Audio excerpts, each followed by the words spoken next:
so much for all of you who are here. Thank you also to the people who are tuning in online. We're really excited to present this event this evening. My name is Emily Ryan, and I'm the Associate Director here at the Commons. This year, through a variety of forms and in partnership with departments across the university, the Commons has explored the themes of the future university and framing the dialogue, a series that makes space for conversations that are often challenging to work through and are simultaneously important to our education as citizens and individuals. Tonight's event is a culmination of the conversations we've hosted this year and one that will launch us into the next academic year, having added new voices to the discussion as we consider what it really means to have free speech on a university campus. You have probably noticed the photographs on the walls of the space. They are the work of photo media students who took these themes to a new form. If you didn't have a chance, you're welcome to view the installation, which is entitled Unfiltered, at the end of tonight's program. And we will raise the lights, and there are more in the back, so you'll have full access. The Commons is proud to present this event in conjunction with the Office of the Chancellor, the Office of the Provost, the Department of African and African American Studies, and the Department of American Studies. We have 4 visiting experts with us this evening. Stefan Bradley, to my left here. Stefan Bradley is an associate professor of history at St. Louis University. Connie Burk is the executive director at the NW Network. Susan Kruth is a senior program officer for legal and public advocacy at FIRE. And Frank LoMonte is the executive director of the Student Press Law Center. You can find more information about each of these speakers as well on the back of your program or on our website if you're tuning in online. This evening's conversation will be moderated by Jeff Chasen, who is the Associate Vice Provost for Integrity and Compliance here at the University of Kansas. In addition to the time allotted for audience questions, we have asked 4 members of the KU community to speak. Their remarks will help bring the larger discussion about free speech at universities to our campus. For their willingness to share their own expertise and perspectives, we are so grateful to Betsy Esch from the Department of American Studies, John Peters from the School of Journalism, Abduli Najai, a senior majoring in human biology with a focus on pre-med, who is also the Director of Diversity and Inclusion for Student Senate, and Cecile Axelien from the Department of African and African American Studies. To begin, please welcome this evening's panel and moderator.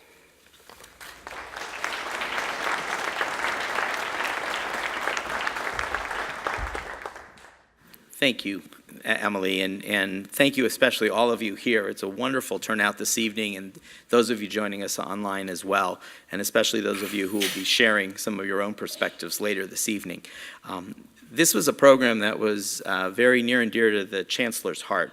And at last minute, unfortunately, she had an unresolvable conflict doing the work of KU and needing to be away from Lawrence. And so we're thinking of her this evening, but really grateful for the vision that she had for this particular program. And I also want to acknowledge the unbelievable work that Emily Ryan did and how grateful we are not only to her, but to the Commons. This is a jewel on our campus, and we are very fortunate to have it.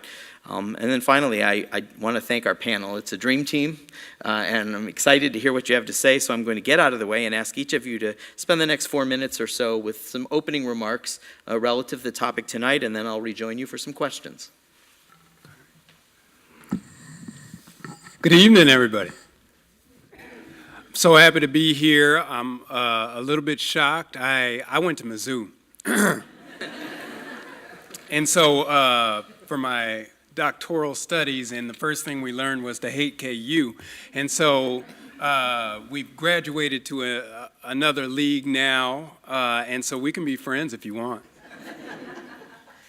In seriousness, this is quite an honor to be out here among some of the top scholars and top thinkers in the United States, and I know we only have 4 minutes, but I have to shout to some of these professors that you hear their names all around the nation. They would include people like Clarence Lang, Dave Roediger, Sean Alexander, Aisha Hardison, Randall Jelks. They're all people here at this university doing work on behalf of students. Yes, clap.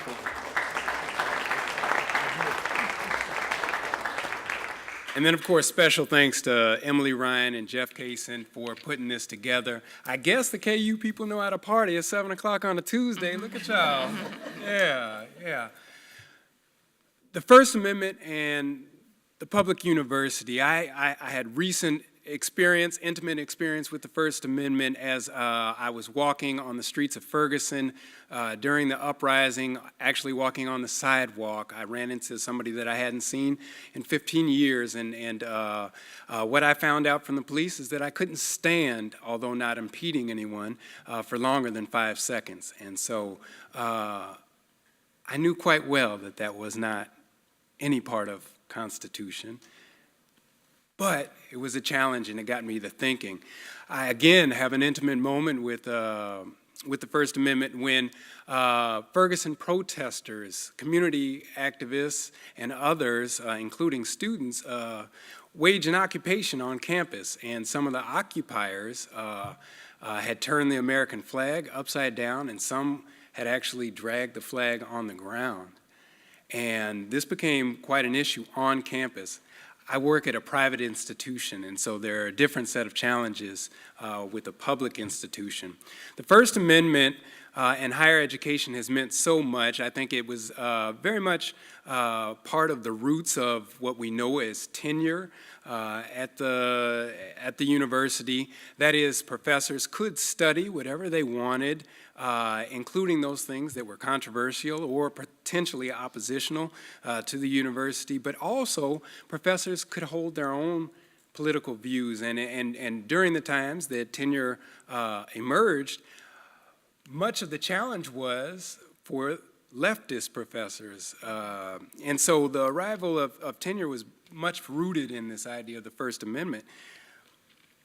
But then we have to think about the purpose of a public university. And in the 1960s, there was an educator and an administrator by the name of Clark Kerr, who was in charge of the University of California system. And for him, the idea of a public university was, well, he thought it was the greatest thing since the train of the 19th century, right? And so with that in mind, the university was supposed to be used for a public good. I tend to agree that the university is supposed to represent the best of the United States. And so with that, it must protect and preserve the First Amendment. Now, with that in mind, the university has had problems in the past doing so. During the 1960s, there were Black radical activists like Stokely Carmichael who were not able to speak on certain campuses in the South, public university campuses in the South, because of his politics. They feared that he would incite what they called a riot. And here recently, there have been uprisings on campus to prevent others from coming to campus, including Ann Coulter, most recently out at Berkeley University, and also Charles Murray out at Middlebury University. I would say that if we are intending to protect and to embrace the First Amendment, then we have to embrace what comes along with that, and that is a certain amount of reaction when people say things that we find oppositional to our own values. And so the university itself, there's been a lot of talk recently about safe spaces. The university itself must be the safe space. And what I mean by that is, at the university, I should be allowed to talk about the things that would get me in a bar fight and do so safely. That's the challenge, though, because universities are also communities. And communities have a certain amount of concern and investment in how things operate. And so sometimes that could be controversial in and of itself. So thank you.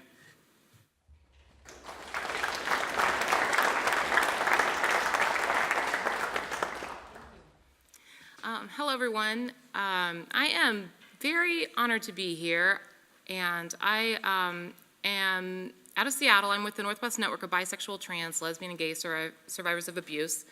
We're an anti-violence organization, and so you might be wondering why I would be on a panel about free speech on campus, the question I've asked myself many times in the last day or so.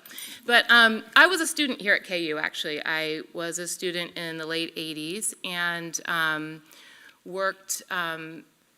was a student activist and worked on a lot of issues, but also was there when GALA changed its names to Queers and Allies, so that was like in '90, a long time ago here in Kansas. And a thing that was happening on campus at that time was the Phelps had started protesting. They started protesting at Danforth at the chapel right next door. A lot of people here probably remember it.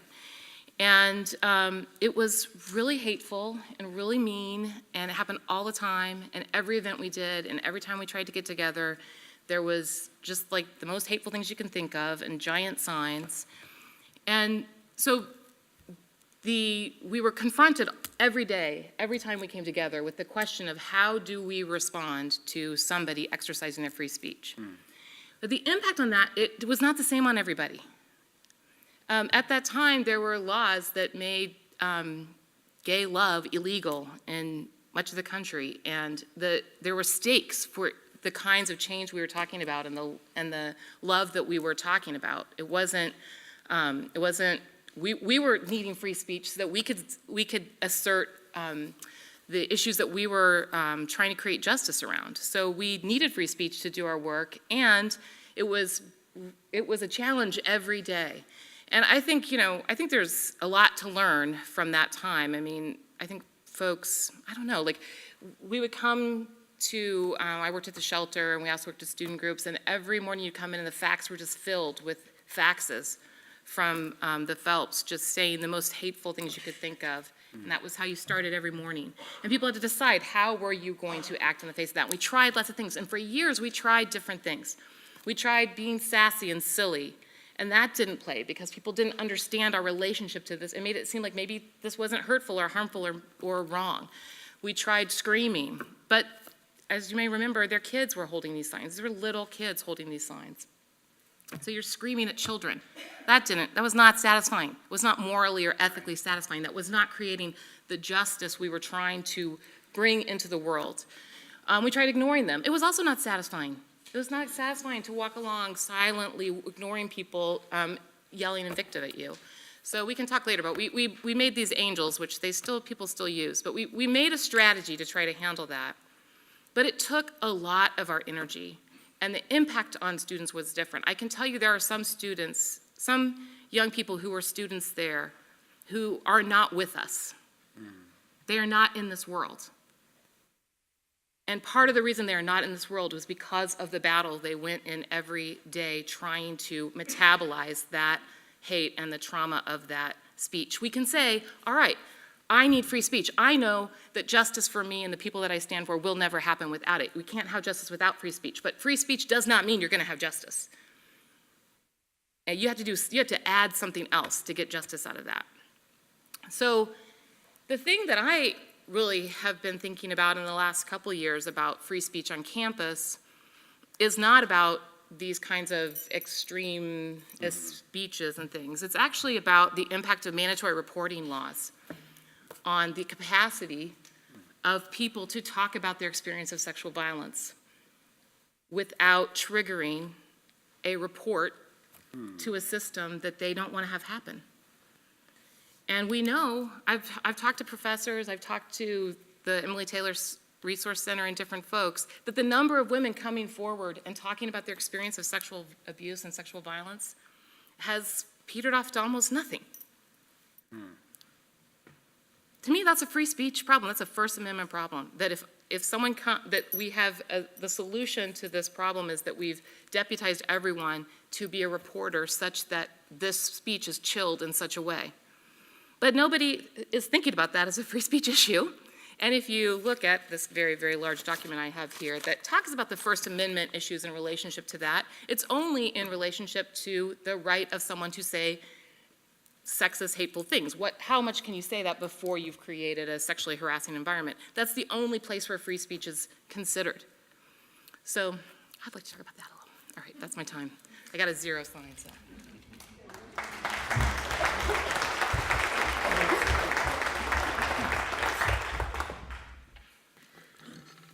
I do hope that we can talk about that more later. For now, I'm going to do my planned speech, but Yes. I think it's an important issue too, so thank you. Thank you to Emily and Jeff and everyone involved in setting up this event. I'm sure we're going to get into a lot of specifics once we get started, but for now, I want to make an overarching point, which is that the fight for free expression is an ongoing one, a perpetual one. Battles that have already been fought and won are going to have to be refought with different iterations and different threats to freedom of expression. In the US, the First Amendment provides a significant amount of security with its incredibly broad protections for freedom of expression. On public college campuses, as in other public spaces, the vast majority of things that you could possibly say are constitutionally protected, and that's legally speaking. But on a practical level, we can't really have free speech unless we're continually educating people and pushing back against censors. There's always going to be new people who are trying to censor speech that they don't like, and so we have to, again, reaffirm that governmental censorship, at least, is permitted only in the narrowest of circumstances. And the more consistently that we do that, regardless of the speech at issue, the easier it's going to be for all of us when inevitably it's our speech that's at risk for punishment or censorship. The Foundation for Individual Rights in Education, or FIRE, where I work, has seen efforts at censorship come from administrators, professors, and students, and even people outside the campus community like legislators. And we've seen these efforts directed at people all across the political spectrum, and even people with absolutely no political agenda at all. So the sheer diversity in incidents really makes clear that this isn't just a problem with liberals or conservatives or at certain types of schools. And I know a lot of people say that things are just getting worse and worse for free speech, especially on campus, but in my experience, I've seen more of a split in attitudes than a total shift towards, animosity towards speech. There are people trying to shut down conversations, of course, as we've seen many places, but there are also students, as a lot of you guys are, students who are trying very hard to make sure that even viewpoints that they strongly disagree with can be heard on campus. Sometimes that's because they know that that's the best way to really preserve their own rights. And sometimes it's for other reasons, like making sure there's an opportunity to publicly rebut arguments that they think should be publicly refuted. But either way, there are really plenty of reasons, both principled and self-serving, to advocate for free speech for everyone. And all of those reasons apply just as forcefully when we talk about speech that we find highly offensive or hurtful. A lot of students get that, and so that makes me pretty optimistic for the future. And especially now with the internet and social media, I think it's easier than ever for students to make their messages heard by a huge amount of people at once. Now, sometimes that's a message of hate, but a lot of times it's a message of reason and sharing all the resources that everyone needs to defend their own rights. I'm, like I said, optimistic by nature, and I think that over time, better ideas will be adopted by more people. But it takes time. Just like the fight for free speech, progress, however you view it, is a process that takes time, and that can be really frustrating, of course. So I empathize with students who want to see change now. They don't necessarily want to sit down and have the same conversation repeatedly with someone who would take away their choice to, or take away their ability to make certain choices or to live their lives a certain way. But I can't emphasize enough that quick progress made through censorship is not real progress. I've heard students say that they want to live in a world without hate speech, but really we want to live in a world without hate, and you can't get there if you just drive hate underground into echo chambers, because you're not really doing anything to get at the root of the problem. Now, universities struggle with this a lot because they want to give students the satisfaction of an easy victory, even if it's not a real victory at all. And schools really have to resist this impulse, not just because at a public school it's the law, but also because allowing for this free discourse is really the best way to train young people to be active citizens and prepare them to win real victories through persuasion and engagement. So I guess my point is that everything's kind of difficult and slow, but looking for quick fixes or resting on our laurels is really going to end up a worse situation for everyone except maybe the most powerful among us. I've gotten a 0, so that's it.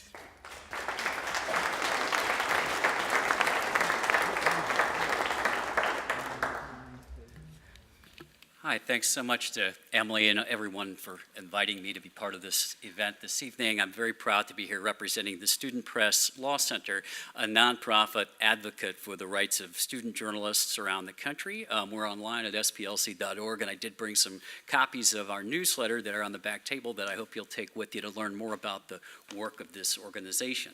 I just wanted to make 3 really quick points because this panel has already covered quite a lot of ground.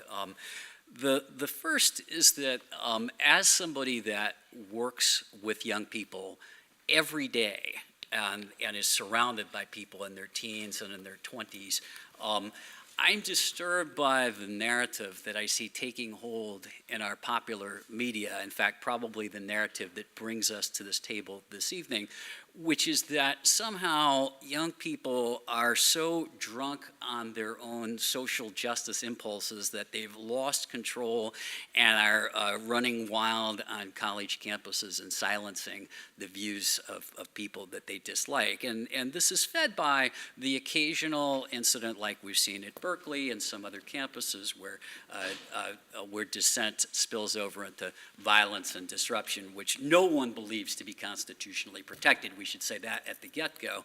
But the underlying narrative that is taking hold, this idea that somehow we're raising a generation of thin-skinned people lacking in character, is just not supported by the facts. This is the best generation that this country has ever produced. You guys here on a college campus, you're the best batch of cookies we've ever baked. I mean, there's no question that this is the most kind-hearted, open-minded, tolerant group of people that has ever walked on this earth, and it is because of that that we see excesses occasionally in the name of making our campuses more hospitable places for people of all beliefs, of all persuasions, of all faiths, of all colors. These are concerns, frankly, that people didn't voice out loud 30 or 40 years ago. And the fact that they are voicing it now is a good thing, and it is to be commended.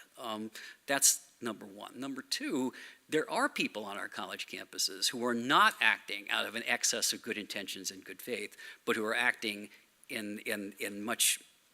out of a much poorer set of motivations, and those are our administrators. That is where the real threat to free speech on college campuses comes from. Each and every day, my phone rings at the Student Press Law Center with a story about image control run wild on our college campuses, about colleges that literally put public relations ahead of the physical safety of their students. Right now, the University of North Carolina, Chapel Hill is in court being sued because they will not turn over records about how they punish sexual assault on their campus because they do not think that it is the public's business whether people who commit rape on their campus do or don't get expelled or suspended from college. That's the kind of threat to free speech on college campus that we ought to be talking about, not the occasional excess of good social justice motivated intentions. Finally, we can't have a conversation about free speech on college campuses without talking about the panic and hysteria with which we have met unkindness and incivility on social media. The U.S. Supreme Court recently decided not to hear a case out of Minnesota, the Keefe case, one that I encourage everybody to read. Shorthand version of this case, Craig Keefe is a community college student in Minnesota at a state college where First Amendment protections apply. He gets into an argument with a classmate on Facebook that results in him calling her an unkind name, not threatening, and no one claims he was threatening, law enforcement wasn't called, but an unkind name on social media. She reports it to authorities at the school who bring Craig Keefe in and summarily expel him from college without due process, ending his college education. If Craig Keefe had punched the classmate in the nose rather than calling her an unkind name on social media, he would have gotten a full dress due process hearing, and there's every chance that he would have received a suspension rather than an expulsion. We punish speech crimes on our college campuses more severely than we punish crime crimes these days. And this is a panicky overreaction to the power of social media, which has exactly as much power as we choose to give it. We have to get smarter about the way that we govern social media, because Craig Keefe is going to be walking around this country for 70 more years. He's going to be among us. We got to deal with him. And nobody ever got expelled into being a kinder, more open-minded, more tolerant person. He's not going to be a better citizen without a college education. The Chinese proverb says that when all you have is a hammer, every problem is a nail. Well, when all you have is suspension and expulsion, everything looks like grounds for suspension and expulsion. We gotta find more tools in the toolkit. We gotta be more creative about how we deal with unkindness on social media. These are the free speech issues on college campuses that make our phone ring and that I'm most concerned about.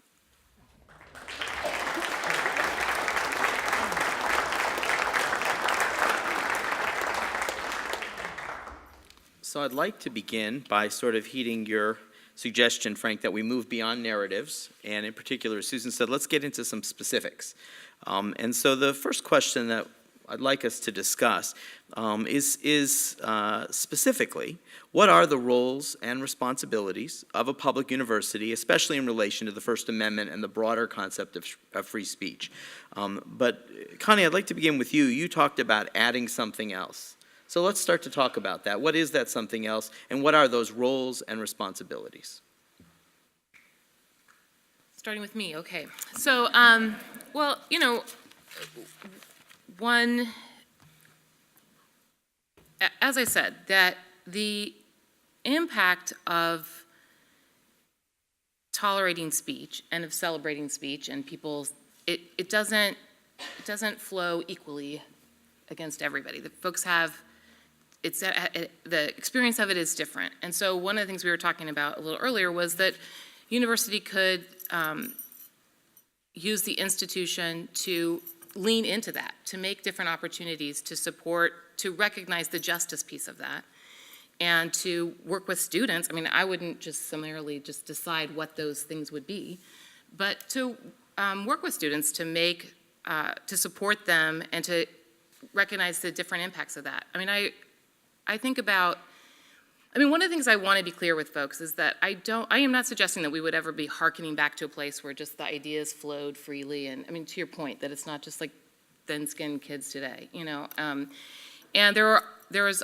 you know, always speech that, as I said, when I was a student here, I received a B one time, and a young man that I took the class with received an A. And I had scored higher in all my tests, and I had participated in class, and I went to ask the professor why I got the B. He said, I do not like mouthy broads. Okay? Yes, do not like mouthy broads. I was a mouthy broad, but we were supposed to be participating in class. So I understand that there are students here today that have had similar experiences where you've participated and you have not participated with the respective, you did not behave in the way that you were expected to behave in order to have a place at the table, to be included. And so I think that clash between inclusion and people making it our own space is a constant clash. That when you have an institution that's been existing, rolling along, and it says, I want to include you now. Here, mouthy Connie, I'll include you. So as long as you behave in the ways that I think is comfortable for me, and that fit with what I expect out of somebody that I'm being so generous to include, then I can tolerate including you. And I knew that. I could feel that kind of inclusion narrative. I didn't have a language for that there, and I fought against it. Having support, like I could have used support from somebody to help me understand that dynamic, that it would be happening, and how to navigate it in ways that were more successful for me. Students could use that support. They're already figuring it out. You know, people are living through it, you're doing it, you're showing up, you're tolerating it, you're, you know, figuring out ways to talk to each other through it. But there could be, you know, that could be one way to lean into it, is to give people more information about when that happens, what options they have that aren't just about formal processes, but how they support each other and create a culture that supports their own dignity. So Thank you. Further or other thoughts from our panel? Well, briefly, I would just say that I think about the role of students in creating culture historically, and I think about the Berkeley free speech movement, the idea that universities were attempting to say you can't disperse political literature. Well, what else is a university than a political institution? At the same time, universities are dealing with government contracts and this sort of thing. Students should have those rights to disperse information on civil rights. Part of what I'm getting at is the idea that students too, and this is the way that I think universities have to approach them, students too are citizens. And that's an important element of all of this. But furthermore, students too at a university have to be decision makers. And so if we can entrust them with cars and with the right to go to prison for life and the right to go off to war, they should also be entrusted with some element of decision-making power at the institution. And so that's the way I see adding an element to the whole thing. Thank you. Now, Stefan, you also talked a little bit about, gave a couple of examples of some of the recent incidents that I think Frank also referenced, but in particular in Middlebury, one of the complicating factors, and I guess my next question to you all is, in particular, we have to grapple with the extent to which the First Amendment, and again, the concept of free speech more broadly, relates to the communication of research. How do you navigate that? How do you meet both the university, public or otherwise, fundamental obligation in that regard, but also hold true to the principles that we're talking about? I think the best thing that the university can do is really train its students how to properly refute research if they disagree with it. I mean, part of how research is supposed to work is that, someone does their work and then it's reviewed by other people and they comment on it. And so I think, it's important to let professors study, what they want in their field and publish their articles and not be punished for that, but also emphasize to students that they can be a part of the discussion too. And so training them in critical thinking and really attacking methodology if there's problems with that in somebody's research that they disagree with, and really doing things in a logical way that's going to be persuasive to others is going to be a lot more effective than just trying to either directly or indirectly punish someone because, they disagree with the ultimate conclusion of their research or their writing. Okay. Other thoughts? Let's take the next step. What opportunities and risks are there for activism and advocacy in relation to students, faculty, and staff? Well, I think there's a ton of opportunities. We're always encouraging students to do all sorts of things, public events, handing out literature, writing op-eds. As far as the risks, I think that sometimes there's misunderstandings about the fact that people are allowed to publicly criticize you, of course, and a lot of times that's embarrassing, and people feel like they're being picked on, but that's, as long as it doesn't rise to the level of, harassment where someone truly can't receive their education, being publicly criticized is part of First Amendment protections too. People are allowed to do that. And so, you do run the risk that you might be involved in sort of a public debate about something, and eventually that might come back and kind of bite you in the butt. But I think that ultimately that's the risk we all take, but that's part of the process, and it's worth taking that risk. There should not be the risk of official sanction just for participating in advocacy, and so those two results are very different, and at FIRE we're always trying to distinguish the two. Okay. Jeff just hung a big fat curveball in my strike zone, and I can't miss this one. I was terrible at baseball, but even I will hit this one out. The opportunities for advocacy on campus start in the newsroom, and they start with journalism.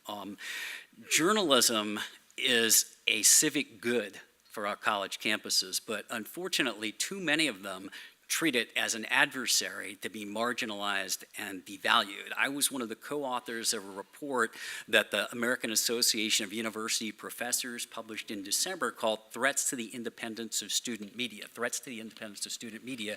If you look on either the SPLC.org site or AAUP, copies are posted there.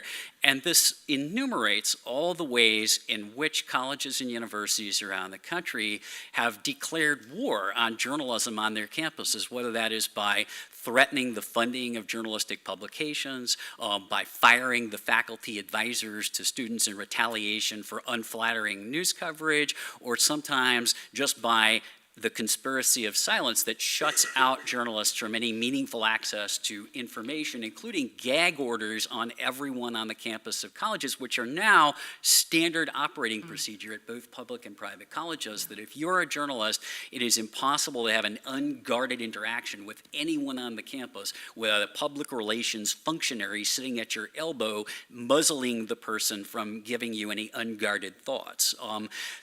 We ought to be doubling down on journalism right now. If the elections of November did not teach us anything else, they taught us that people have difficulty navigating the information fire hose they're trying to drink out of, right?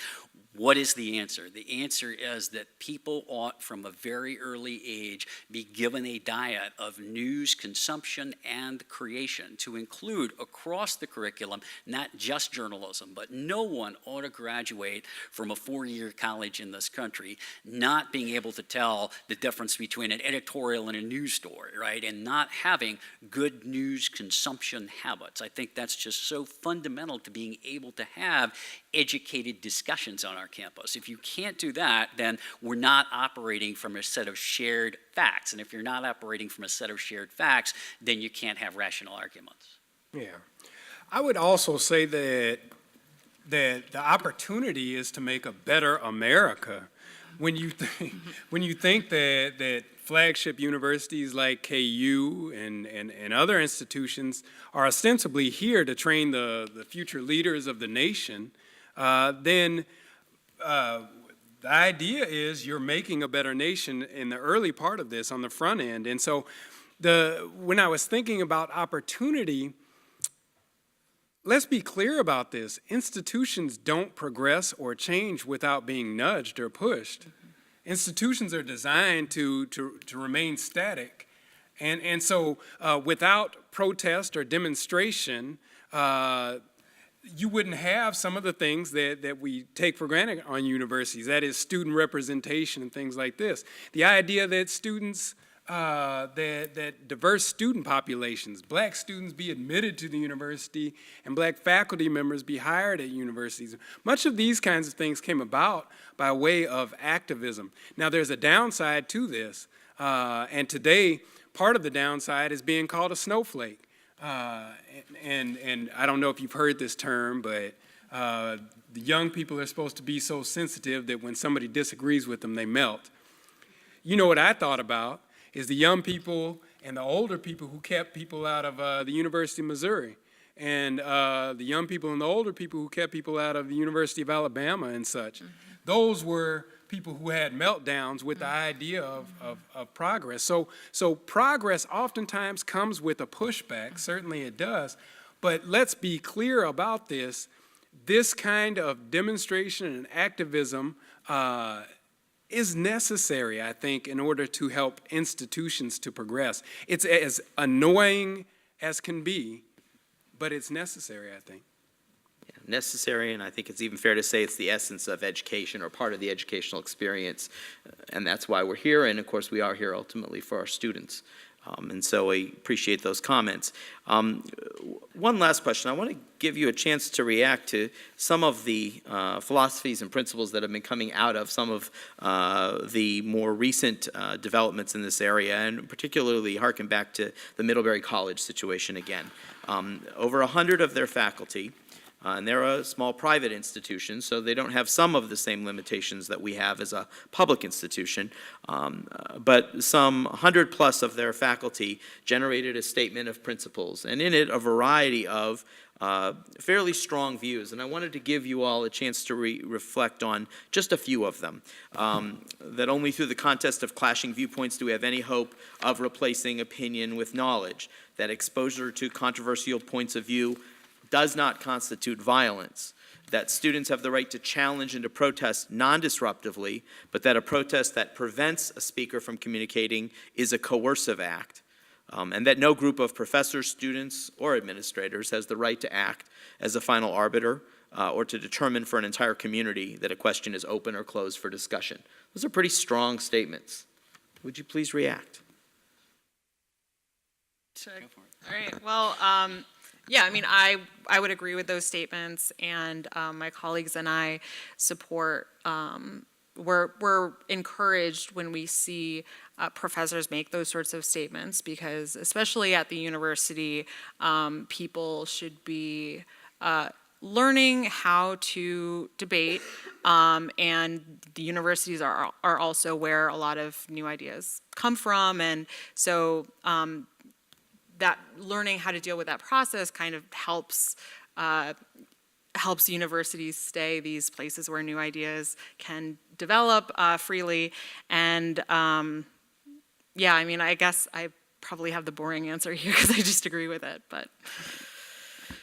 Any other thoughts? I mean, I will say that there was a principle enunciated there about that exposure to disagreeable ideas does not constitute violence. And I mean, I do think that gets at something that is important in the current state of dialogue that's happening on our campuses, which is that the presence of a highly disagreeable speaker on the campus often is being equated with an act of violence. And that is a not uncontroversial proposition that was just stated. There are people, again, people who are acting from a place of the best of intentions who do believe that any presence of a person who holds, let's say, an alt-right point of view, let's use a Richard Spencer or a Milo, that just the very presence of that person on the campus is not just disagreeable, but is an act of violence that is to be, that justifies an actual violent counter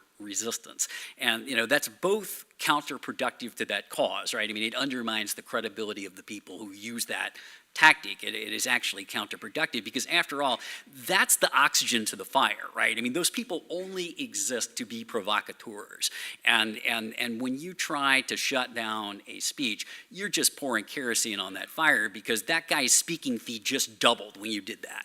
That guy is now way more in demand because the only thing, I mean, somebody like Milo is like the Khloe Kardashian of thought in American. You know, he's famous for being famous, right? And so if he stops being famous, there's no more speaking fee, right? But so it is the controversy itself that makes the speech saleable. And so you can starve it or you can feed it. But right now we're feeding it. We're doing exactly the wrong thing. And there's all kinds of creative ways that we could be responding. I mean, this is why I'm just going to toss out one here. I just thought of this on the numerous planes I rode today. We should be reaching out to the entertainment community in Hollywood and saying, you know, let's all get a copy of Richard Spencer's schedule and Milo's schedule, and every time one of them is going to come to a University of Kansas, let's have Drake do a free concert on the quad at the same exact time, right? I know which one I'm going to. That's not a hard choice, right? I mean, you talk about starving the fire of oxygen, right? Counter-programming, counter-speech is exactly what the First Amendment most contemplates. And it is only when we use the punitive authority of the state that the First Amendment is offended. And so I think we got to get more creative about finding non-punitive ways to respond to disagreeable speakers. Yeah, and Connie's strategy about the angels is a great example of a counter-program that's perfect in both word and tone.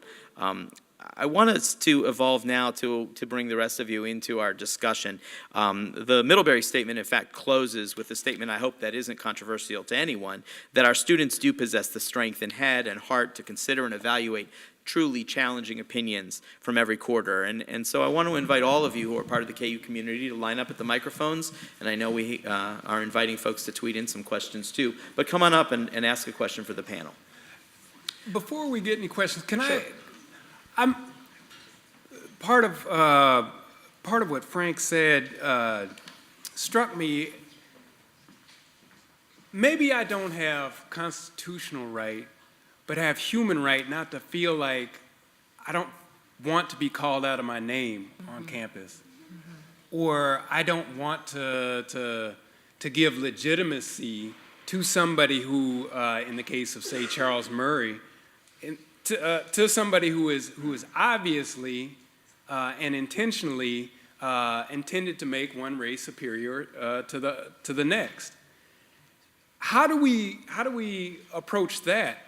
The way I see it is, if you hold those kinds of views, and this is the case in '67 in Dartmouth College when George Wallace went out to speak, in today's parlance, he got that work. That is, the students, the old people don't know what I'm talking about, but the young people know what I'm talking about. The students ended up very much like Middlebury College, booing him and attempting to tip his car as he was driving away, and this sort of thing. The college apologized on behalf of the institution and that sort of thing. But part of what I'm thinking is, if you carry on in such a way, don't you, as a person who's this provocateur, as somebody who's carrying on this kind of nationalism, white nationalism and white supremacy, don't you also have the right to get that work? I mean, it's a great question. I'll respond briefly. I've invited other people to jump in. I mean, it's a great question, right? And there are, I know, in fact, on this campus, right, you have some of these street preachers that have this shtick where they go around and they call people out in the crowd and call them bad names. And their whole purpose of doing that is they're hoping more than anything that somebody will come and lay hands on them. That's what they really want, is for somebody to assault them, because then they have a lawsuit, then they have a cause of action. And so when you lay hands on them, you've actually done exactly what they want you to do. And so although they're trying very, very hard to bait you to do that, it's, I think, important to resist that temptation, because, in fact, right, now you really have poured kerosene on the fire. Now you have made that person able to say that they've been wronged by the fact that you crossed the line and you assaulted me. I assaulted you with words, but you just punched me in the nose, and now you're the wrongdoer, right? So I do think that something short of the punch in the nose needs to be the response. But I also think it is terribly, terribly disturbing to me, to be honest with you, that a person who is smart enough to get admitted to a competitive university like this one, that's a challenging one to get into, is also dumb enough to want to hear Milo. I mean, I think it really, really worries me, and I think that it is cause, and it ought to be cause, to have some really deep conversations with those folks that are issuing the invitations, because you have to know. If you don't know, then you're blind and you're thoughtless. You have to know that the only reason that that person is coming is to push as many people's buttons as they can to make people feel bad about themselves. And if you think that that is entertainment, then we need to find out why you think that is entertainment. We need to find out what the hell is the matter with you that you think that that is entertainment. That's the conversation that I'd like to have. And I do think, right, that we need to have that conversation. Why are you harboring those kind of feelings? Why do you find that to be a good use of your time and of your institution's money? And I hope we can have those conversations. Yeah, if we're just cleaning up the mess when it happens, we've actually got the real problem, and that's not what we're addressing and what we ought to be addressing proactively. We have our first questioner. Please come forward, and we're asking people to make one question, keep it as brief as possible, but we're very interested in hearing what you all have to say. Please go ahead. I will try to make it brief. This is Dr. Michael Johnson. Connie first. My professor here at this university told me that I wrote a smarmy essay for a Fulbright grant. I was told I had body odor. I was told let's just leave it at that for the moment. Obese. I hate to take the glow off of these proceedings, but there is some shade here, because at KU, the provost, 5 years ago, when I tried to present a question to Governor Brownback, who is known for only speaking to friendly audiences, and I was probably the only Democrat in that crowd at the Lead Center, she told me to sit down and basically shut up. And of course, the crowd cheered. Where do we go? What could I have done? My attempt to ask good questions, challenging questions to a politician who is paid by these people in this audience was denied by that man's boss. What do we do? You know my response is give them that work. That's my response. No, in seriousness, this is essential. That if you are not able or encouraged to ask at the whatever venue this is, ostensibly it was a venue where you were allowed to ask questions and that sort of thing. If you're not allowed to ask questions that are oppositional to politicians in that way, then that has to be a problem. And it might require something other than just talking at a microphone and asking a question. But I think what you're speaking about speaks to a larger issue, which is the idea of public education. I'm wondering how public is public education. I don't know for sure about Kansas, but I know in Missouri that education is funded less and less each year. However, legislators want more and more to do with how universities operate. I find that remarkable, that you can operate in such a way. And so I'm sorry that happened, but the young people have figured out a way to deal with that. And so maybe you will have to follow suit next time. And there is kind of a follow the money problem, you know, as you were talking about with the administration, just that, you know, as the public education is less and less public and becomes funded in more and more other ways, or we have less of a public will to fund public education, just the impact of hyper-capitalism on what kind of ideas get heard, what we're willing to fund, you know, that how much liability an institution's willing to take towards protecting free speech or towards having, you know, or protecting, you know, letting folks defend themselves from free speech, you know, recognizing there's such things as fighting words, you know, like what do you do when someone says fighting words to you? And, you know, tolerating, I mean, part of the zero tolerance piece about that is just a liability-driven response that doesn't allow the full course of actions to take place so people can even experience, this is what happens when I behave or speak or act in this way. And, you know, that was a piece that happened with the Phelps too, is that, you know, if somebody punched the Phelps, you were gonna get papers. You know, there was a consequence that people need to know about. It wasn't just, so, you know, but you were talking about the clickbait kind of piece of this. And so, you know, there is a question about how do you comport yourself when someone's profiting off of your pain and your distress. And, you know, you're talking about the kids that were, you know, people were videotaping, and you know, if that goes up, if that's becomes sellable, that somebody is speaking hate to you and you are in pain and you're responding to that and somebody else can videotape that and put that up and get clicks for that, that is a problem beyond free speech about how we care for one another's humanity, but recognizing that free speech impacts how we move with our humanity in the world. So I think that, you know, and the financial piece of that definitely impacts what I think this free speech question about mandatory reporting and a response for how do we address someone's ability to speak about their experience and not have an administrative process happen that they don't want to have happen, and how do we see that related to free speech, the right to speak, the right to talk to someone, the right to listen. You know, is listening a right of speech?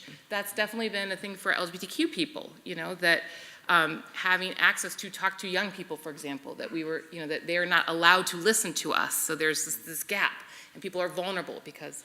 So, at any rate, I do think we have to look at the money at this if we're going to understand it. So. All right. Got our next question. First of all, thank you for your comments. I wanted to see if maybe we can sort of think about because I think there's an assumption when we talk about free speech and other rights that everyone, and I think, Connie, this is somewhat your point, that everyone comes to the table as equal rights-bearing or rights-eligible citizens. And so, for example, what does free speech mean in the context where, for example, you're gay, and you live in a state where you're not protected by anti-discrimination legislation? Kansas might be one of those states. Or if you're undocumented.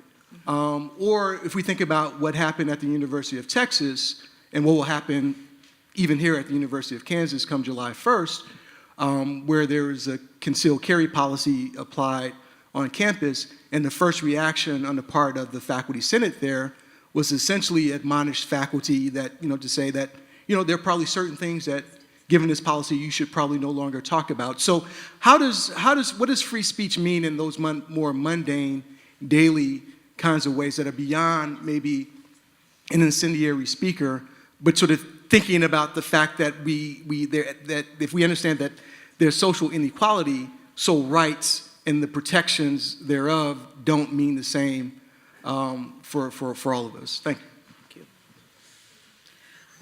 So I've heard sort of similar points before that sort of what you were saying too, free speech doesn't affect us all equally because we're coming from different places, and some people are definitely coming from places of privilege.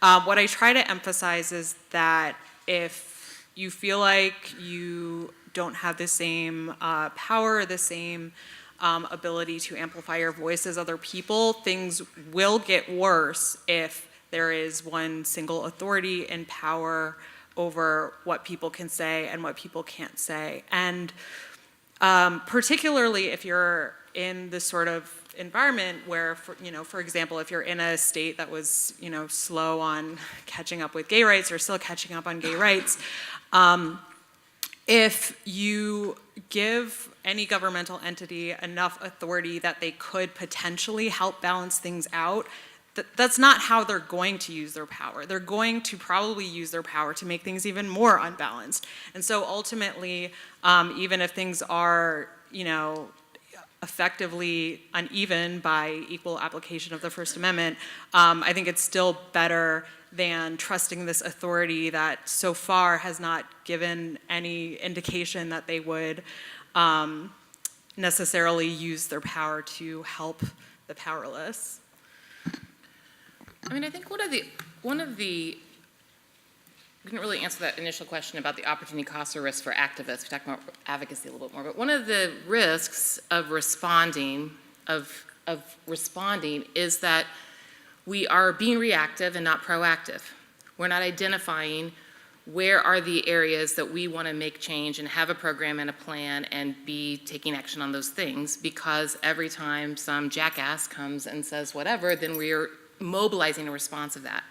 And I know that there were many times when I spent a lot of time with other students mobilizing in reaction to just jackass behavior, hateful jackass behavior. And that was it was big, it caught our attention, but it was an opportunity cost on taking action to say, all the issues we were trying to address, like what does it mean when mouthy broads can't get the A? What does it mean when when students are being deported? We can be diverted. So I agree that giving somebody else the power to, no one else is going to make me safe more than I'm going to fight for my own safety. That's one thing I've learned, that in this system, it does not love me more than I can love me, and I've got to work on that to love myself enough, and so I need all the rights I can get, and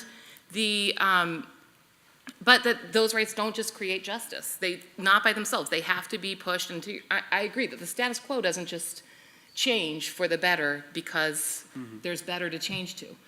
And, so for students, I say, if raising hell and the ways folks are raising hell, if that moves you towards a positive goal, if that gets you towards the goal that you have set, the program you have set, the agenda you have set for yourself, then raise hell. But if it is a distraction from the goal that you have set, if it takes you away from making action towards the thing, then stop doing it, because another jackass will come up to distract you and will distract you day after day after day, and you won't be able to address, any of the ways that speech might look for you on campus, So I think that is one of the risks of that righteous response, of that kind of Ezekiel responding, so. Okay, we have one of our online questions. From Amanda Wright on Twitter. How do you resolve issues that provocateurs and their speech disproportionately affects/targets marginalized students? I'm just going to throw out one answer, which is the counter speech, right? I mean, as long as the overall culture of the campus is not permeated by Spencerism, as long as that is something that happens once a year that 15 people go to see, then that's not in any way defining of the culture of the campus. But the challenge is, right, to create other conversations and other events and other better dialogues that drown that out and that dwarf it, right? I mean, I think that's all you can do.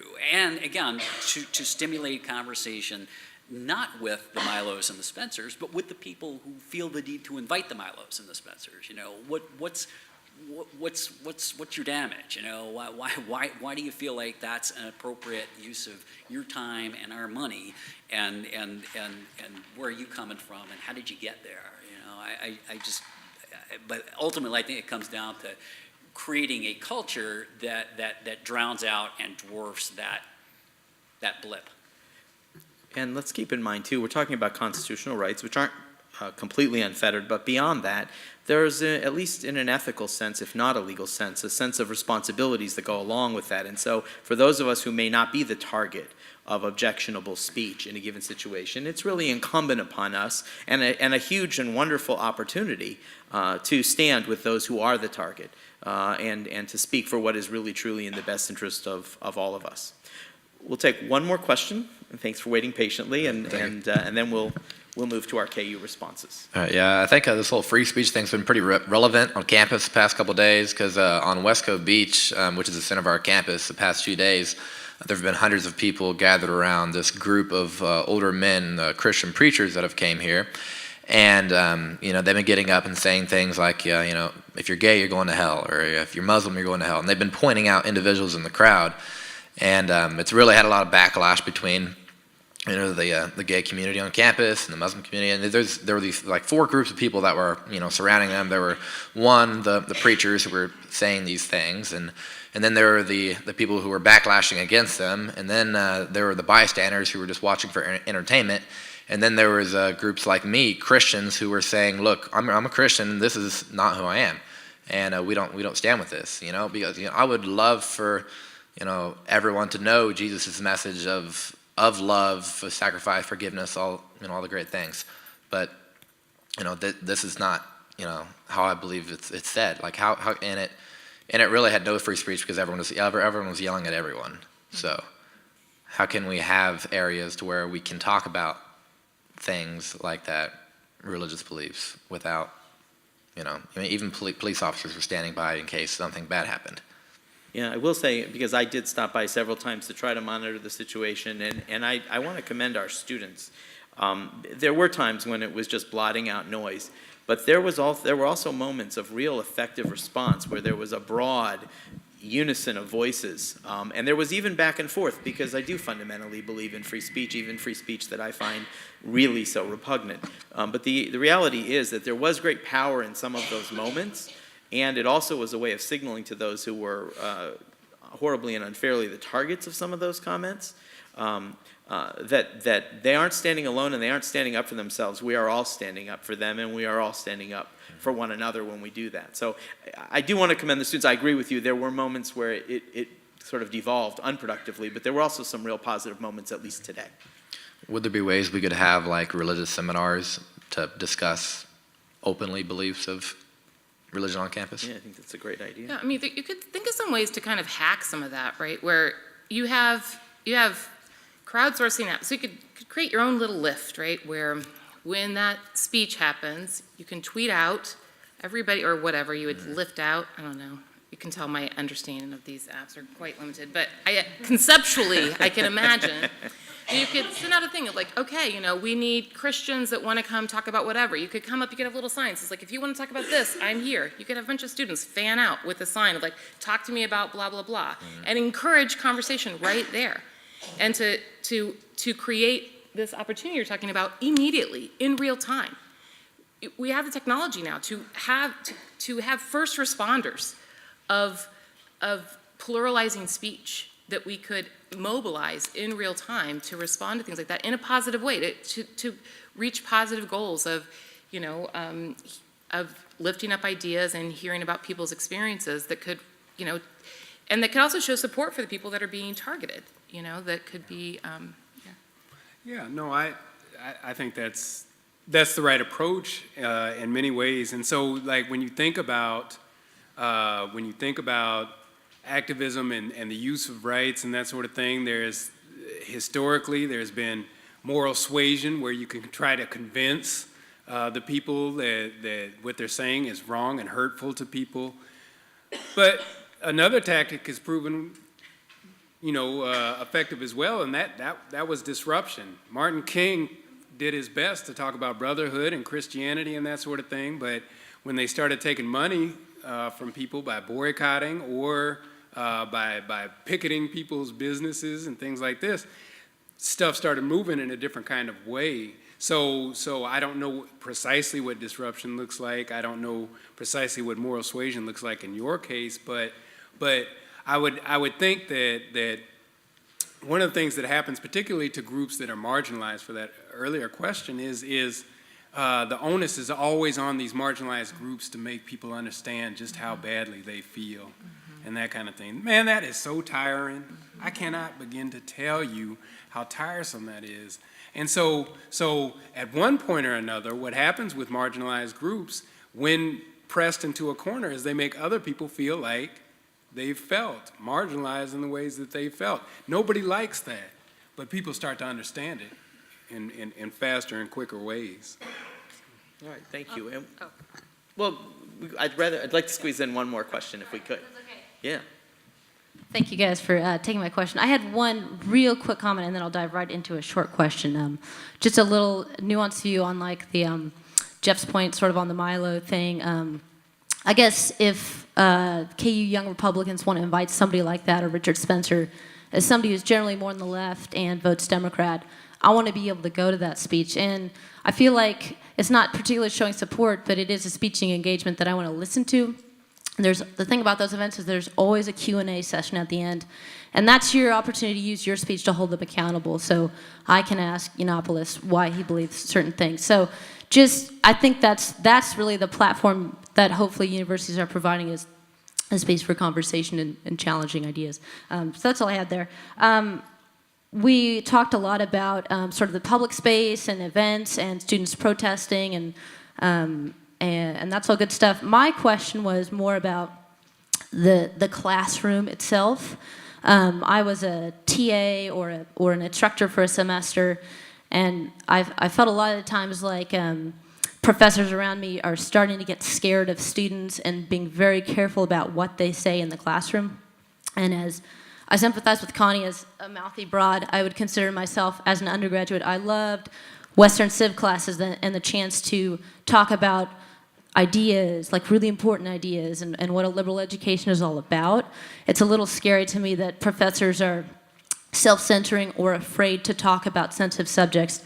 In particular, I think we had a KU professor, maybe an assistant professor, that was, I think, maybe lost her, but I don't have the facts on this, but earlier, maybe this year or last year, there was a graduate level class where she used the N-word in what seemed to be an academic sort of a conversation, and students immediately got online, wrote an online petition, and she was, I think, suspended, possibly with pay. I don't have all the facts on that. But anyway, the general sort of point that in the classroom, what are the solutions for faculty that feel like they're self-censoring themselves, or the quality of a classical kind of Socratic method sort of education? Where's that going? I think in those cases, it's just really important for the administration to come out with very strong statements that they are not going to punish professors just because people are maybe offended by what they say in class, so long as what they're saying is germane to the class and not, rising to the level of legal harassment. But if it's just offensive and if it's germane, it's, I think it's reasonable for professors to be afraid that they're going to get punished these days, because so many of them have been punished, even for offhand comments or for using offensive words, but just literally in the context of saying the word that they're talking about, so people, know what word they're talking about. And these are situations where a lot of times there's part of the learning process, and the only way that they're really gonna feel safe to teach the way they want to teach is if the administration is extremely clear after, each time there's a call for punishment, for them to say, no, we're not going to punish professors for this. Otherwise, if there's any ambiguity left, I think that professor speech will be chilled significantly. So it's really about, I think, clarity from the administration. I mean, I just would echo that. I think that's right. This is one where, the sort of blogosphere echo chamber tends to turn these incidents into cartoons really, really rapidly, right? That, somebody says, well, we just had one where there was a comment in the newspaper at Duquesne University where somebody made a comment about, I don't think we should have Chick-fil-A in the food court because I don't agree with their politics. And the blogosphere sort of reverberated this into that Duquesne University was overrun with snowflakes who believe that they've been wounded by the presence of Chick-fil-A. And it was a stray comment that one person made in a newspaper article, right? And there's this sort of magnification effect by people who are looking to distort things for their own purposes, I think exerts an outsized effect on administrators feeling like, I don't just have to respond to the reality, I have to respond to the perception, right? And I sympathize with it, but I do think that we just gotta, from the Board of Trustees level on down, just gotta have resolve to say, no, we're not gonna bite on every one of these things, and we are going to take the time to learn the circumstances. I mean, there are people who make inadvertent slips of the tongue or poor word choices, but who are really fine, excellent people whose careers are worth salvaging, and those people ought not be put in the same box as somebody who's an actual, bona fide racist or bona fide homophobe and is taking it out on their students in unproductive ways. And right now, again, we're using the same hammer on all those people. We're using the same hammer on every one of them, and we just got to get more discerning than that. Yeah.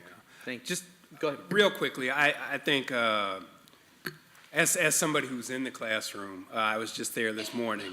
Shout out to my students. Good job. Way to go. There is a power dynamic and a responsibility that professors have to have. I think what everybody is saying is perfect, but it has to be caveated with the idea that it should be germane to the classwork, to the coursework. That we're having these conversations. I think that oftentimes professors have captive audiences where sometimes they feel as though this is the professor's show, and I can say almost anything I want and not have to feel repercussions for this. And there's a certain kind of power dynamic that enforces this. And so I think in some ways we have to, as professors, be responsible enough to consider how our speech affects the people in our classrooms and that sort of thing. And that's part of the freedom of being a professor, but there's a responsibility that comes with that freedom, I think. Thank you. And thanks very much. This is a very thoughtful dialogue, and we've also asked a few members of our community to offer some thoughtful reactions to the dialogue tonight and share a few thoughts of their own. So I'm going to turn over right now, and I think, Betsy, you're up first.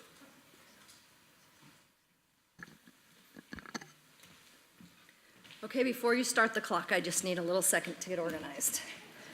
I have the comments I brought, the comments I wrote listening, and the comments I wrote during questions, which was our instruction, by the way. So page 1. They're small pages, but they're.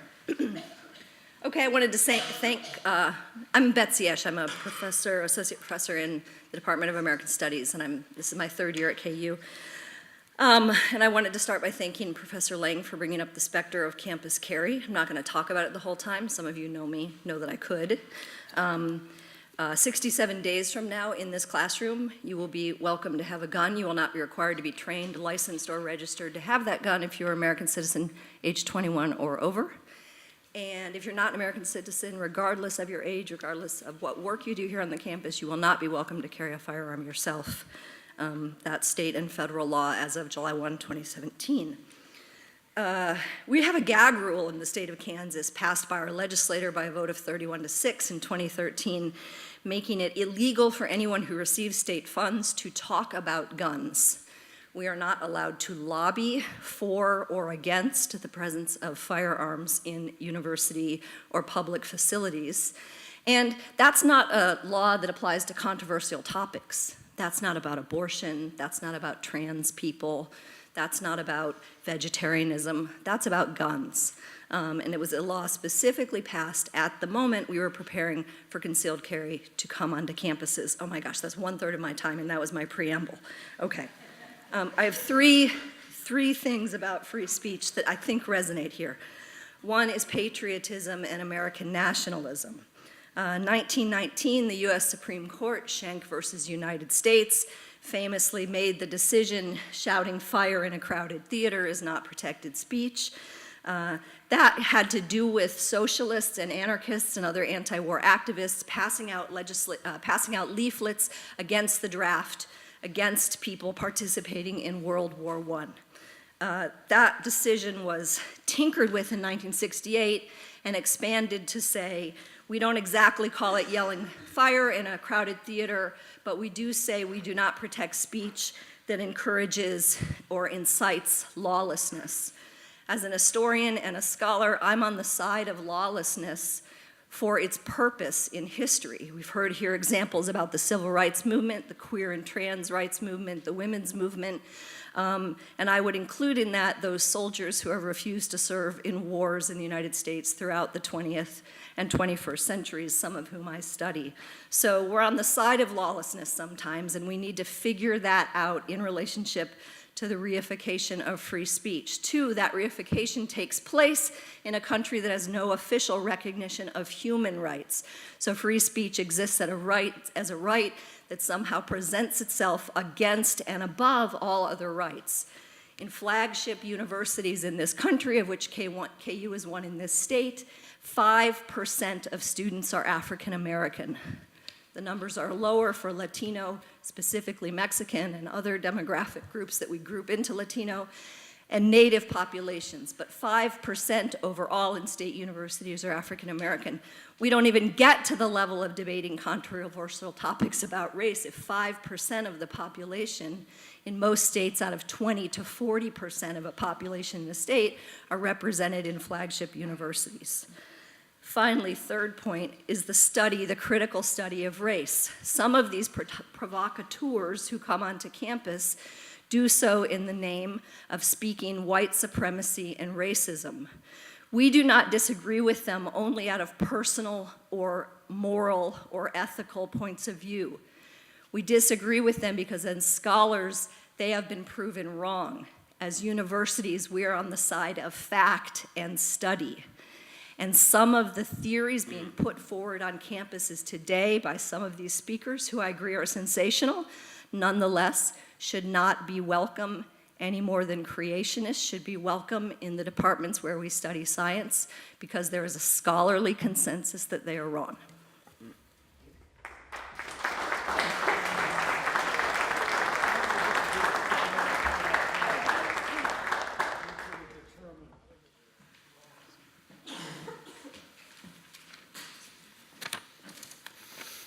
All right, everybody. Thank you for having me. I'm going to focus, my name is John Peters, and I teach media law in the journalism school. I'm going to focus my brief comments on student press freedom.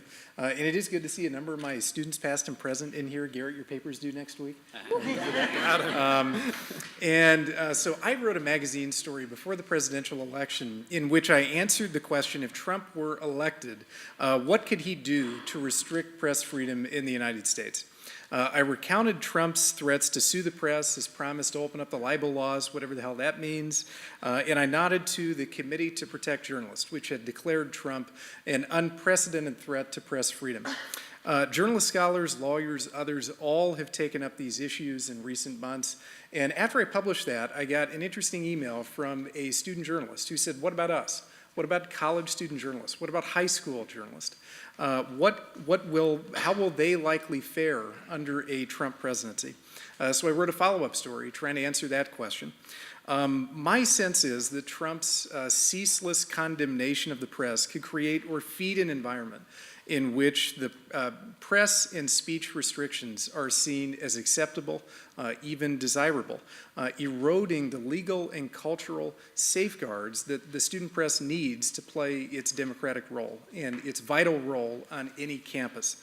The student press, I think, is especially vulnerable to that kind of erosion because in the public schools at the K through 12 level, student journalists have lesser First Amendment protections than, say, an adult in a non-school setting.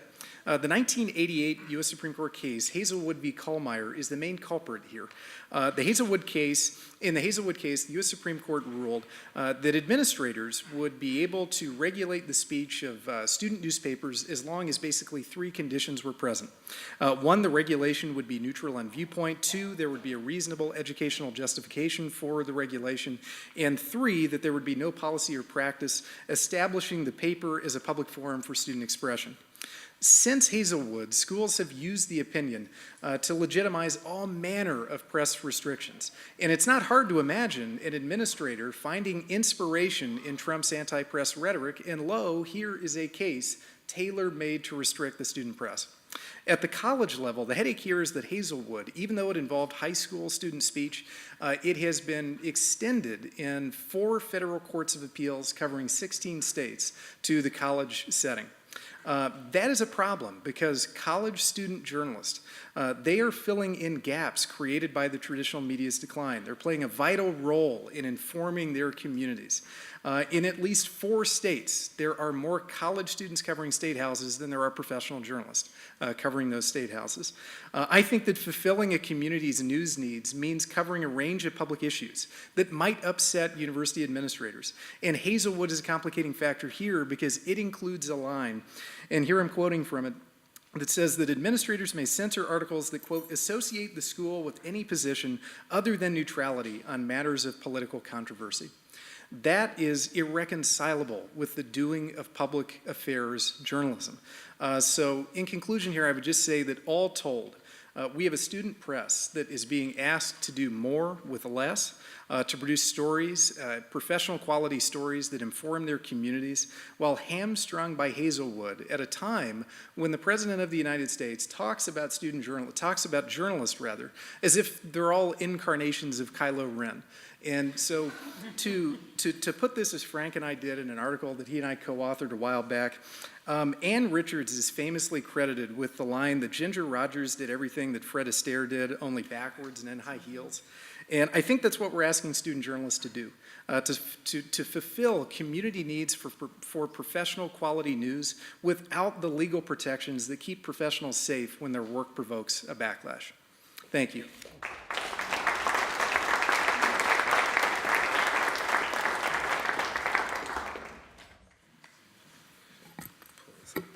Hi, my name is Abdulli Najai, and I serve as the Student Senate Director of Diversity and Inclusion for KU. And I wanted to speak more on the student perspective, specifically focusing on marginalized students. And I feel like this year, especially in light of like the socio-political climate, the biggest concern that students of color have had regarding like freedom of speech has been differentiating between free speech and hate speech, and knowing like when you should be at the point to give someone that work, because there is freedom of speech, but there also is freedom of consequence for what you're saying. And then the second thing is also knowing when university policy can affect your freedom of speech as marginalized students. And for example, last year we had a student protest after a trans woman of color was harassed on campus. So students on Wesco came together to speak about the support of Black Lives Matter, Trans Lives Matter, and Brown Lives Matter. And during that time, they put up different posters around campus of different victims of police brutality during the last year. And during that time, KUPSO and other offices ripped down these posters on campus, which made students wonder why they were tearing these posters down. But when administration was confronted about this, they said that because this is our posting policy that you can't have these things on campus, but students said there are also other posters for different organizations right next to the posters that you tore down. So what differentiates these posters between the ones that we put up? And the university wasn't able to have like a clear policy for that. And I feel like that's one thing that has really been difficult for students, is trying to differentiate when we have freedom of speech and then when freedom of speech is against the university. And then I say the second thing that I've had to deal with personally is student groups. So in light of like conservative groups coming to campus, and a lot of them, I guess students felt like they were promoting like white supremacy. So at what point do those student groups should be condemned, or what policies or what should we do as a university to stop these groups? And I feel like it's been really difficult for me and organization, because these groups haven't done anything that could have them condemned or stopped or shut down, because it's their right to be able to say the things that they're saying, but also the students being concerned about these groups speaking about how they're being discriminated against and their promotion of white supremacy and things like that as well. So I say like for marginalized students, the difficulty of really being able to differentiate between freedom of speech and then hate speech, and when they should be able to speak up against it.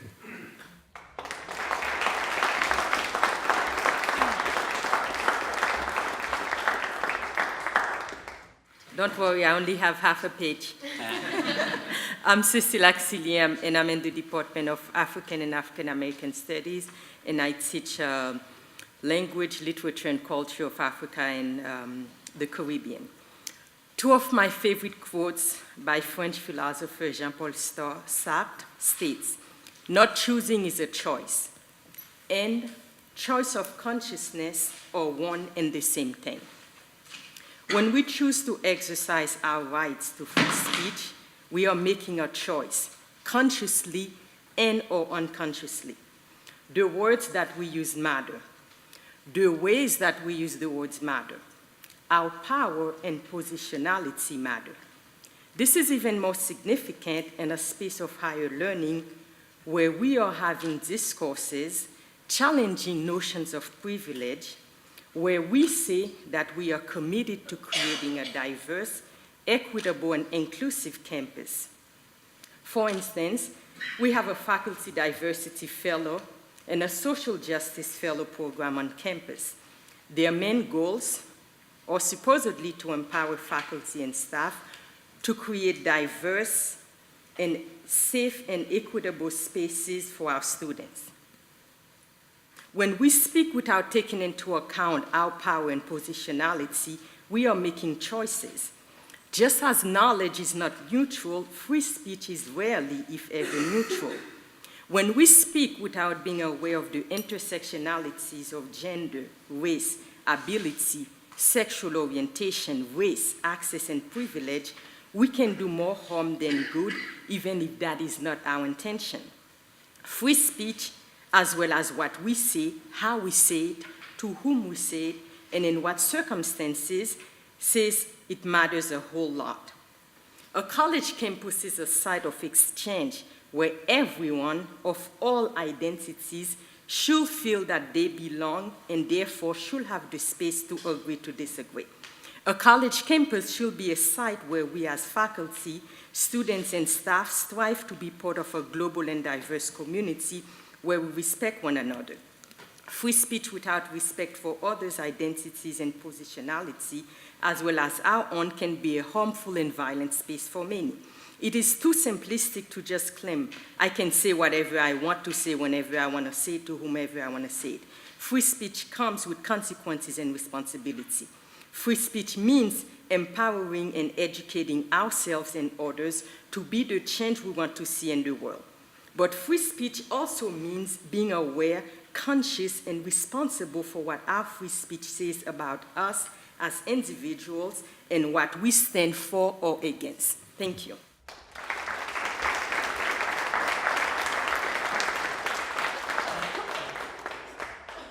Thanks to all of you. We're bumping up against our time, so what I'd really like to do is invite our panel to sort of participate in a quick speed round, if you will. Take about a minute or so and just offer some closing thoughts, and then we'll wrap the program and we can visit a little bit afterward as well. No, I'd just say that I am so thankful for university. This is the one place where a person is able to stretch in ways that are not possible in other areas of life, and so to cherish the things that make university great means to cherish this idea of free speech and challenge to one's own opinions and positions. I guess, you know, as you were talking, I was a editor-in-chief of a Kansas high school paper in 1986, so pre-Hazelwood. And we had all of the rights and responsibilities of any person in the press. And we were treated that way. You know, that's how our student advisor was clear about what our role was. And I think that opportunity really shaped my consciousness about the responsibility to speech that you were just talking about, that we understood that what we said mattered and that we were making choices and what stories we told and what stories we didn't tell, how we did our research, how we backed up our facts, and that, you know, I guess I just want to reflect a gratitude that I had the opportunity to have my consciousness formed in that when that dignity was afforded young people. And I often think, you know, what would it take for us to get those rights back for students in schools now? You know, what does that constitutional amendment look like, or what have you? So. I'm going to use my speed round to address a few specific points. Abdullah, to answer your sort of legal question, the vast majority of what people call hate speech is protected under the First Amendment.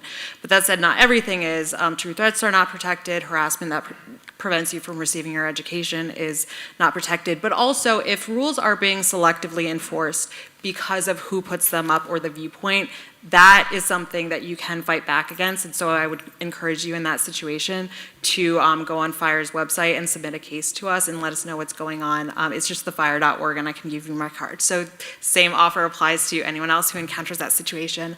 And then I always have a sort of like moral compulsion anytime someone quotes fire in a crowded theater, sorry. But to address that, but since I don't have much time, I'm just gonna say Google Pope hat, fire in a crowded theater, and the results that come up will explain that better than I can in this short period of time. But it's, I think, a phrase that's often used more seriously than the writer of that phrase intended it to. So, Pope hat, remember. Pope hat, yes. Like in, yeah, Vatican City, what he wears on his head. Right. P. The Pope, yeah. So, real quick, so to my friends who are tempted, and I understand the temptation, to want to draw the First Amendment line at a place where speech is either offensive or hateful, I would caution you that once you let that genie out of the bottle, there is every chance that the genie turns on you, because we are seeing, even today, at our campuses, and especially at the high school level, that people are using words like offensiveness and hatefulness to shut down things like, to make people take their Black Lives Matter t-shirts off, because there are people who feel like that's hateful and offensive. There's a high school student from East St. Louis, Missouri, whose painting depicting police violence against African Americans was pulled down off of the wall of the United States Capitol building because there were passersby who believed that that painting was hateful and offensive, and he's being forced to sue under the First Amendment to have the right to rehang his very well done, beautifully beautifully done painting. And so when we start to draw the line at offensiveness or even hatefulness, we have to really be worried because, don't forget, the same people that created the marginalizing environment are also the people with the power to enforce the rules, right? I mean, the people who are in authority are the people who make you feel marginalized in the first place, and we got to be very mindful of giving that authority. Last point. Every college in America will tell you that it is their mission to produce civically engaged young people. There are entire offices of civic engagement on just about every college campus in America, but their understanding of civic engagement is quite narrow to be canned food drives and donating blood. Real civic engagement, not sandbox civics, means engaging on issues of social and political concern, and that starts with well-funded student media that has the full financial and legal support of the institution and of robust state laws. NewVoicesUS.com is a website that's dedicated to passing state laws that protect the independence of student journalism around the country. Today, the Nevada Senate passed a New Voices law. It's on the way to the Nevada House. I'm happy to say that. More and more states are starting to wake up to the need to protect student journalism, and you're fortunate in Kansas to have a good state law, but it's only as good as the adherence to it. And so please do be vigilant and mindful of those rights. Thank you. And a closing thought. We've been fortunate to have experts literally from coast to coast come here to join us, and then a number of you from KU adding your voices to this dialogue. But ultimately, so much of what we've talked about tonight is playing defense against bad speech. And what I'd really like us to think about as we leave the room is the important power of speech and the opportunities that we have to use it in an offensive, in a positive sense, an offensive way, a way to gain ground, a way to build bridges and build community. And if you look around, there are a good number of faculty and administrators here. If there's no one you recognize, come see me. But if you have an idea for ways to harness speech, to proactively use speech, let's talk about that. There's places with seed money on campus. There is people power. And there are there's a lot of commonality of interest and a lot of ideas and ways to do it, but especially to our students. Do what you can to avoid physical harm and legal harm. Let's address the speech, certainly in a defensive context, but let's address it in a positive and a productive way. Let's put our message out there. Let's communicate rather than letting someone else take the agenda. And in that way, we really will exalt free speech to the powerful weapon that it can be. Thank you again to our panel and to all of you.